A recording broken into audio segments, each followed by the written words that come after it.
Hello, and welcome to another lecture of Fallen Wisdom. Today, I'm going to talk about the whole program, from top to bottom. I've been on a long quest since my last show. Many different kind of conflicting advice I've given sometimes on this, and I'm sorry for that. Because these lectures, these lessons, this fallen wisdom falls upon me at erratic times and in erratic ways. And I'm not always completely tuned into the frequency. But I think I've got it now on a certain level, interesting though it may be. I've finally figured out how to eat. I've been struggling with that for some time. I've been trying different methods. Fasting was one of them. Long fast. I recommend those just for clarity. But to see that nothing is more important than food. Everything else sort of pales in comparison to that. Just understanding that. You lose sight of it when it's so available and you can eat as much as you want. You just lose sight of how important food is and what it's doing to you, what it's doing to your psyche. Every single thing that you put in your body has an effect. But food more than anything else. Because with food, you are merging with it. Food is like merging with another object. Do I want to merge with this object? Look at the object you're about to eat. Do you want to merge with that? Does that help you? Does that give you strength to merge with this product? Does it? I think it does.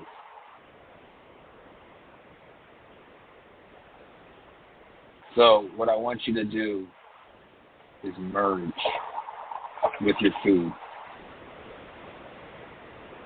Just realize what it's about.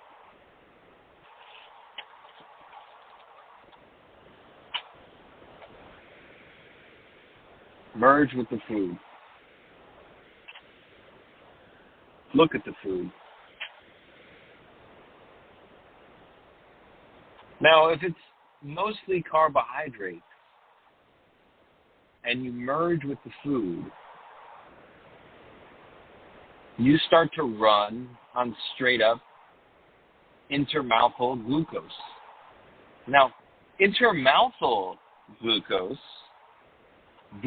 that you produce, that you get from the world, the exogenous zone,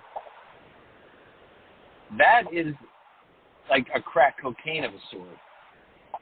And that puts you on a kind of hamster wheel, not really a hamster wheel, a yo-yo of mood swing, of energy level, of just imbalance. It teeters you back and forth between two extremes, and your mind goes with it. And on this constant roller coaster that most people's minds are on, it's really remarkable that they're getting anything done and that they're living even a fraction of the life they could lead. But they are. They're managing, which is just a testament to the human condition. A testament, really. The fact that who's out there right now living on carbohydrates, living on starchy stuff. You're not living an even kill existence. You think you are. You might think you're level-headed. You might do all kinds of meditation to deal with it. But you're in some choppy waters. Some choppy, bloody waters. And for a few thousand years, our ancestors have been in these choppy waters that come from the eating of too much of glucose, of insulin spiking food, of glucose, exogenous glucose. For 30 million years, human beings created their own glucose. For 30 million fucking years, human beings created their own glucose. They rarely got it from outside. When they did, it was a rare treat, a piece of fruit. Oh, we love it. But God understood this. God knew that once we understood that this fruit would be so good and so tasty, that we would make more of it, that we would grow rows and rows of it, that we would squeeze it and put it into juices, and that we would crack it up into like crystals and make it into sugar and put it into that. He saw the road to perdition in the very thing that made us so joyous. The fruit of knowledge, the fruit itself, all fruit, all sugar, all glucose, all exogenous glucose. That was the fall of man. We were in perfect balance with nature. If we had just stayed to our hunter-gatherer ways, this was paradise. We did not need this civilization. This civilization came from the fractured minds of people trying to create some boundaries around which these whirling dervishes of humans are trapped in. They're trapped. They're hating it all the time because they're on glucose, exogenous glucose. And it's killing them too. It's keeping them from being immortal, that's for sure. So why did this happen? It was just the natural progress of learning how to plant the fruit, eat the fruit, love the fruit. Eat so much of the fruit that you die? Yes. That you are no longer immortal? Yes. People are like, well, fruit, how could fruit be bad for you? When we came across it in nature, it was like a godsend. It was like, oh my God, look, a fruit. Oh, it's so good. And you'd eat it and it'd be so great. Why? Because you're giving yourself something you already make. Of course it tastes beautiful. Because you make it. And your body loves what it makes. Your body loves it so. But your body can't live on it. In fact, your body dies for too much of it. So, for 30 million years, as hunter-gatherers, human beings were in perfect balance with the earth. The minute they tasted the fruit, they decided the fruit should be farmed, and then everything else after that. Farmed. Toiling away on this farm when everything was out there. Of course, this exploded the population, made all kinds of sicknesses break out, all kinds of crimes and genocides and all kinds of things that follow from overpopulation. All because we decided to farm the fruit. Not only did we not eat the fruit, we farmed it and gave it to our children. So society had to be formed because the chaos inside every single one of these glucose, these crack-taking glucose eaters, there's such chaos inside the mind of that.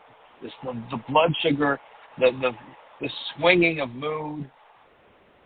Laws had to be created to just deal with it. Nobody saw the gradual effect. They just thought, oh, look, humanity's gotten so much more brutal. Why? We've been at it for maybe 5,000. How many years of civilization have we had? 20,000 maybe? In all the 30 million years that we've humans, this species has been here, we've only had a few thousand, maybe a 10, 20 of real kind of city-state civilization with farming and all that kind of stuff.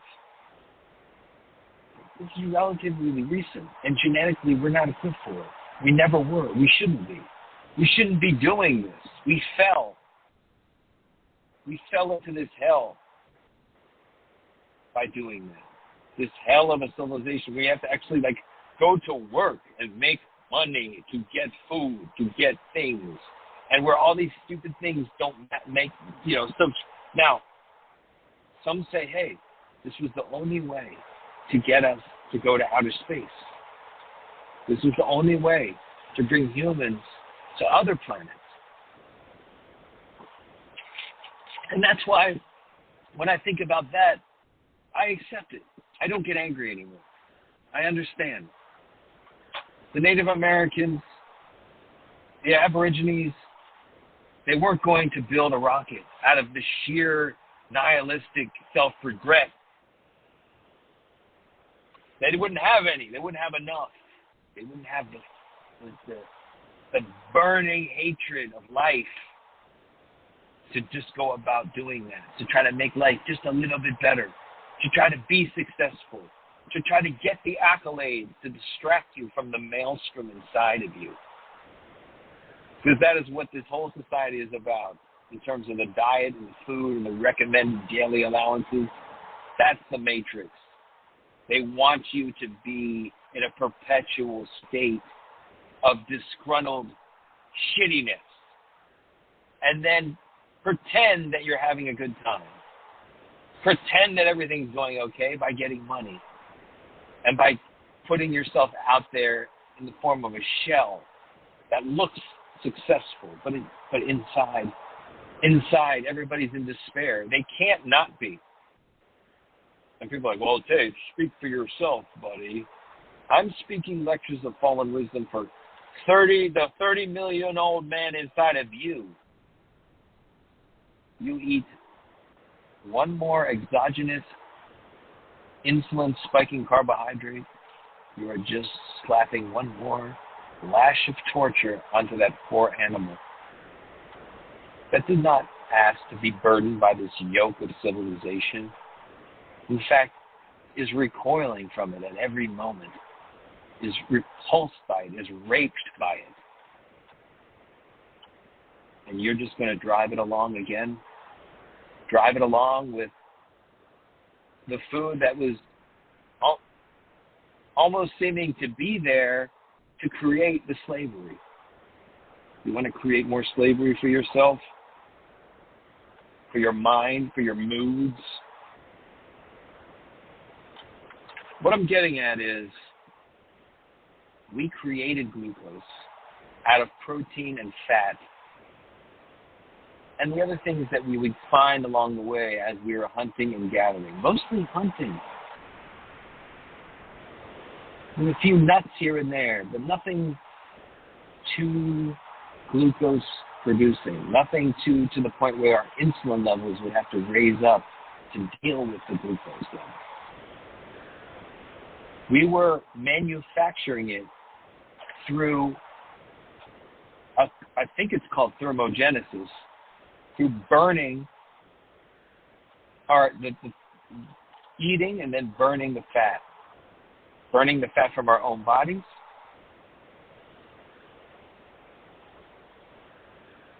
Mostly. Burning sugar, we didn't have access to it for 30 minutes. We do now. And we've been running on essentially blood sugar for about, I want to say 10,000 years, maybe 20, I'll say 20,000. 20,000 years. It's probably less than that, but I'm going to even give it 20,000. What's 20,000 years in the scope of 30 million years? I ask you. You can't answer that. It's small. Nothing. It's a blip. Let us step off this blip, please. It wasn't a good one. I don't think it was. I understand we're going to go, you have to go to space now. Bravo. Now let it end. We know how to get to space. Let's continue to, we're going to have to actually now keep on that project because We've created such a mess here on this planet. We're going to have to find other planets. We've created too many humans to live here, and we're going to create too many more in the future. But let's make everybody from now on be calm, relaxed, happy. Not that hard. Just manufacture your own glucose. Don't get food that spikes the glucose without it coming from some fat burning you're doing. Now, what happens is we get into a state where we're running on straight external glucose. We burn some, we store some. We're burning less than we're storing. And so as we have a carbohydrate-rich diet, and I don't care if it's healthy carbs or not healthy carbs, it doesn't really matter because there's such a blurry line between them anyway, and one leads to the addiction for the other. So they're both drugs, okay? One is like cocaine, one is crack. Both drugs. And you can be pretty efficient for like 80 years running on crack of food, which is the sugar part of food, the carbohydrate part of food. It turns out the human being is very resilient. So what the human being does is just become very efficient in burning through the raising of insulin and burning sugar once it comes in the bloodstream. But there's like a lot your liver has to deal with, especially when it comes to fruit. Fruit is almost 100% fructose. Fructose can only be metabolized by the liver. So that tells you that it's a poison.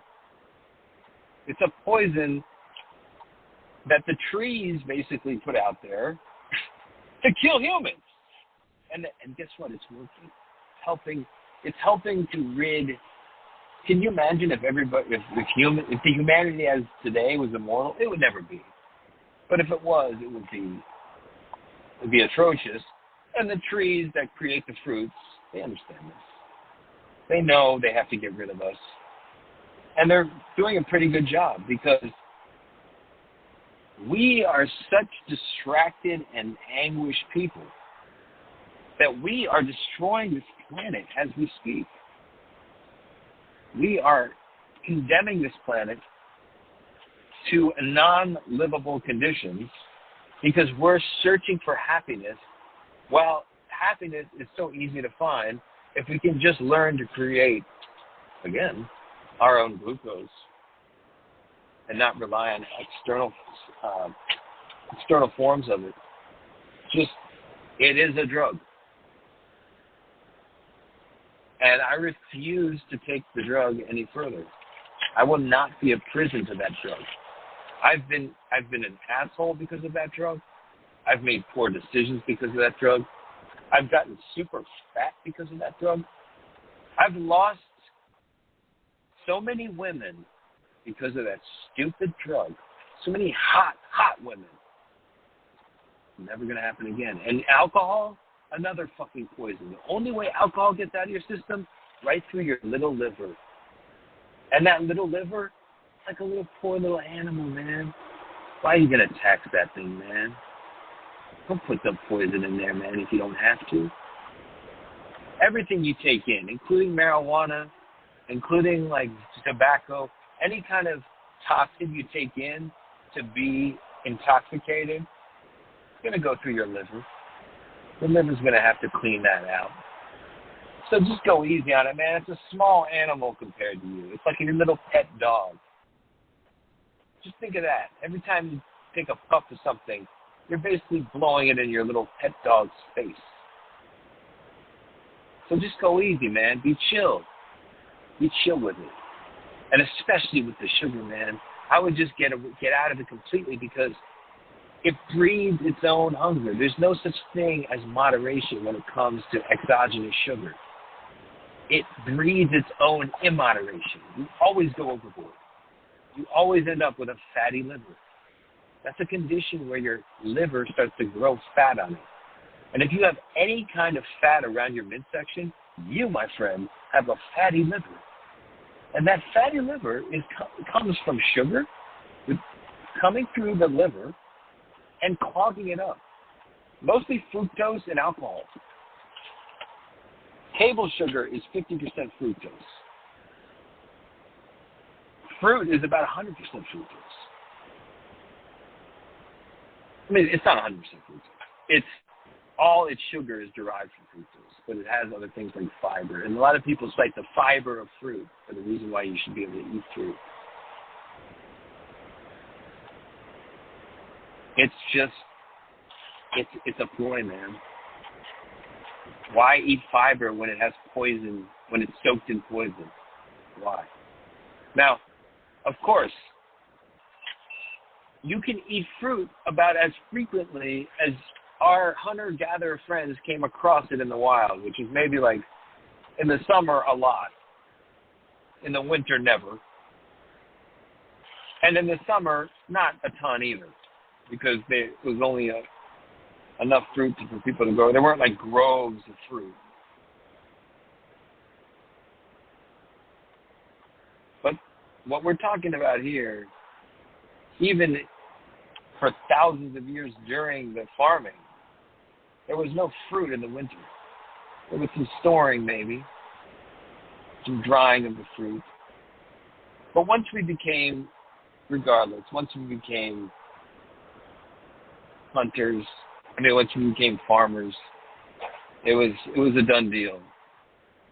We were going to become addicts to carbohydrates. And that's what happened.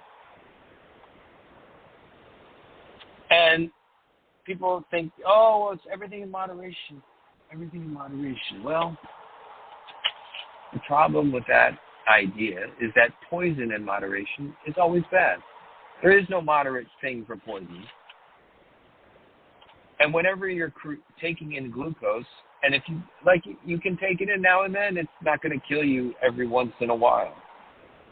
I'm never going to touch it again. To me, it's like, oh, yeah, you can do crack once in a while. Is that true? I don't know about that. I don't think I can do crack cocaine once in a while. So, under that theory, I don't think I can do crack of food once in a while without opening the door to doing a lot more crack of food, more than I'm willing to do, more than I should do, more than I should ever do. And that's why I am going to obey what God said in the Garden of Eden and stay in the Garden of Eden and not eat that piece of fruit. By golly.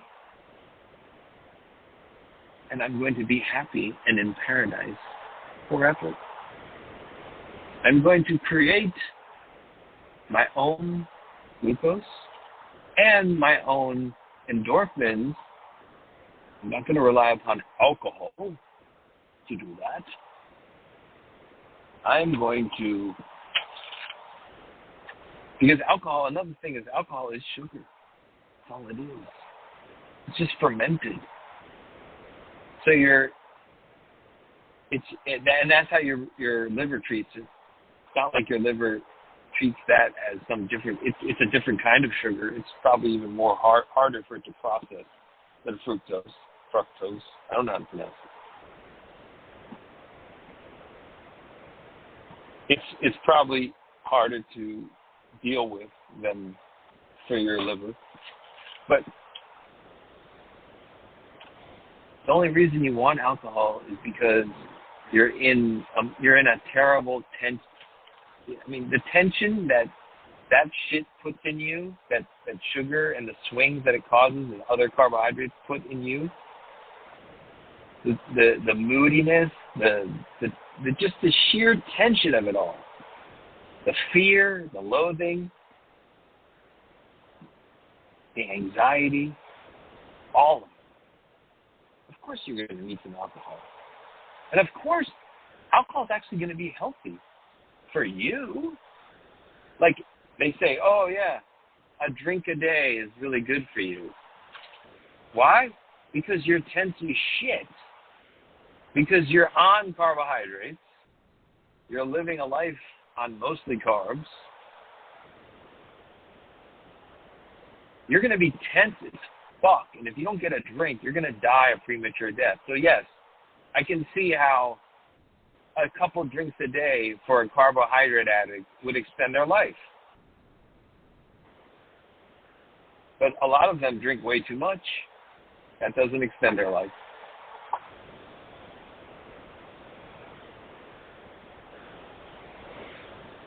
So that's the maelstrom that people are dealing with. And, like, they don't even realize it. They think that, you know, they're just emotional. Or they think that, like, this guy, no, he's a real asshole. It's like, no, none of that's true. These external factors aren't a big deal. That you're not emotional. You're fucking addicted. You're an addict. You're lashing out because you're in a low blood sugar state. You're in a you feel different at every moment. You feel like uncomfortable at every moment.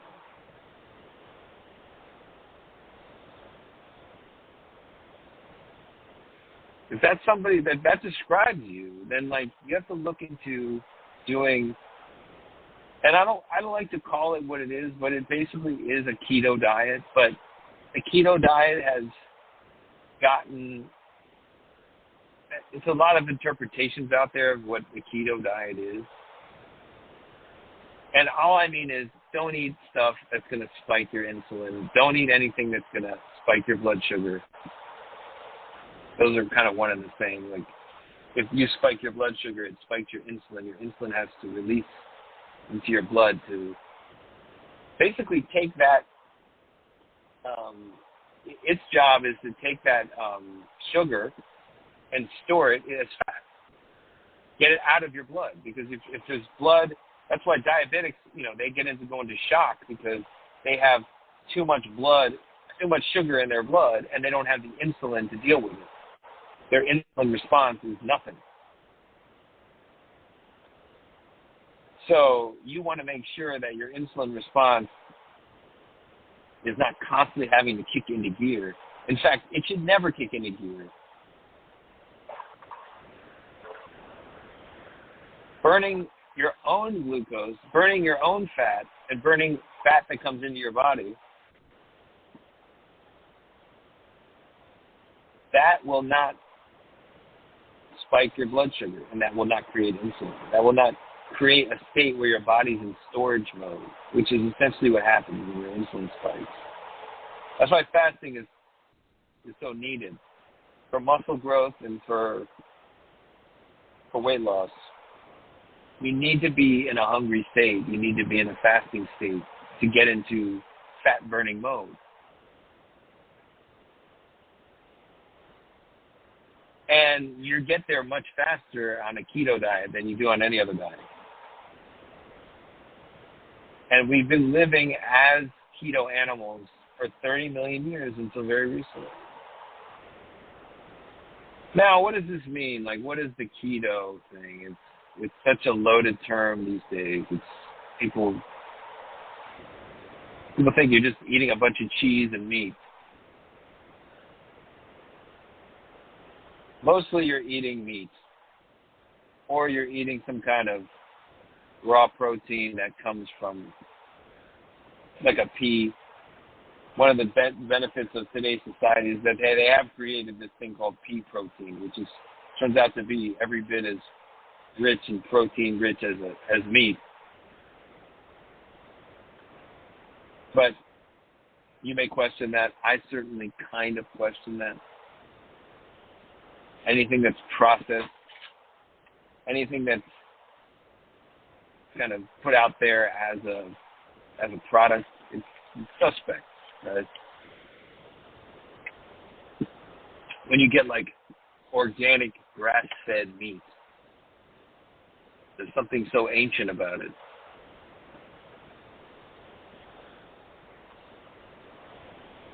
Giving thanks, of course, to the animal and what it gave for you. But a sustainable farm is one that doesn't treat animals cruelly. Although all farming is wrong, it should just be hunted food. You against the animal. If the animal gets away, then you should be able to live.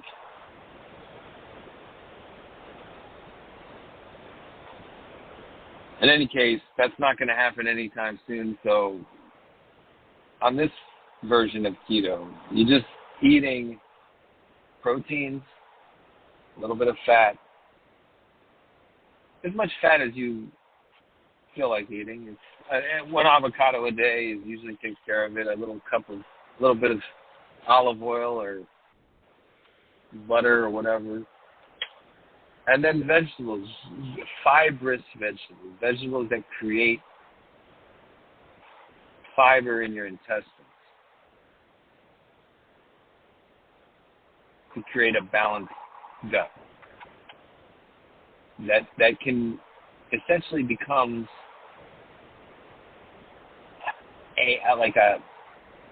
a little center of happiness in your belly that radiates out like a sun.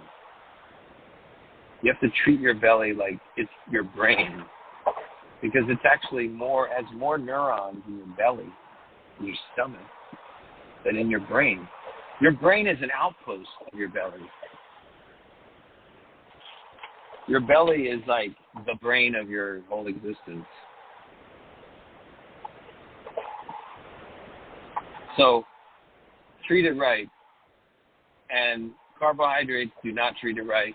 Carbohydrates affect the brain in your head, affect your emotions. You'll never feel good on them. You may for a moment, you may for some brief moment of success, but that's just because you manufactured it out of sheer desperation. Now, maybe the whole of modern civilization would never have occurred if it wasn't for this fall of man, this eating of the fruit, this farming of the fruit, this whole edifice would not be here. And it was just the way things were supposed to go so we could get into outer space. Is that what the universe did to us? Apparently so. But you, my friend, can go back into the Garden of Eden. It's very easy. It takes about 4 weeks of not eating carbohydrates consistently to feel. I understand now what Mr. Mike Trojan was saying in his lectures of Fallen Wisdom. And do not do the fasting until you get into a keto kind of way for at least 2 weeks. So eat keto foods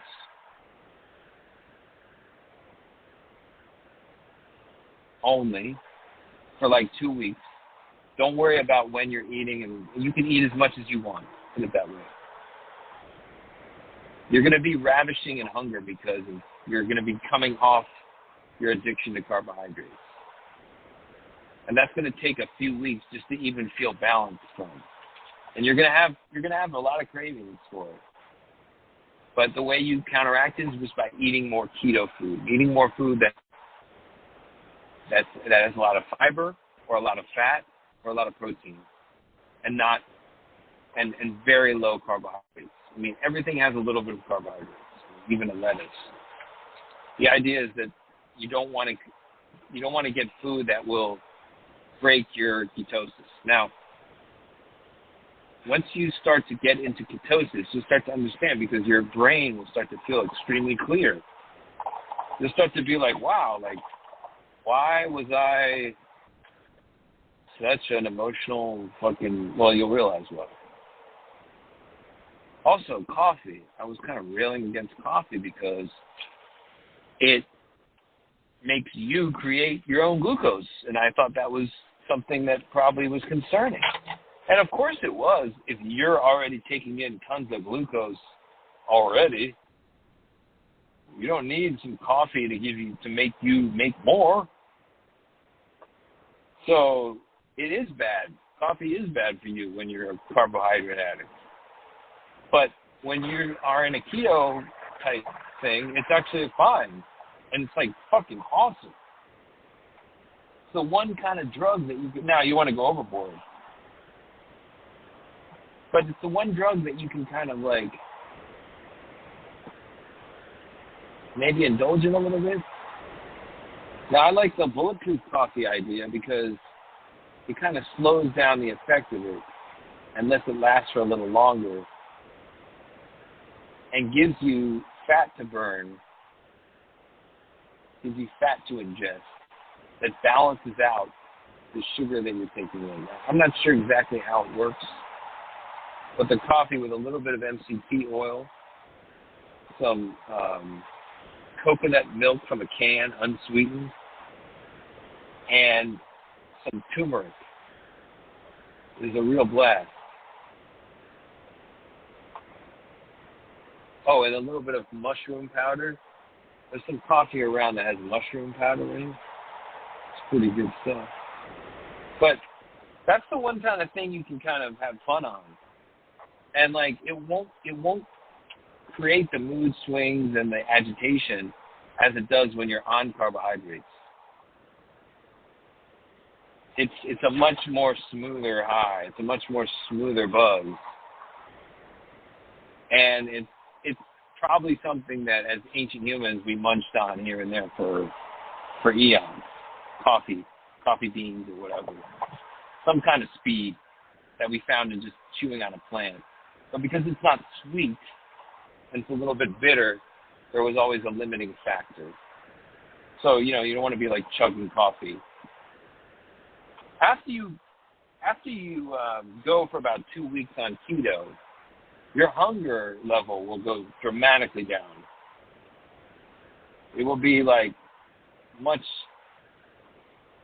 it'll take you much longer to get hungry, and you'll be much less hungry when you're actually coming for a time for a meal. So then you'll be able to like do some intermittent fasting where you just kind of like don't eat for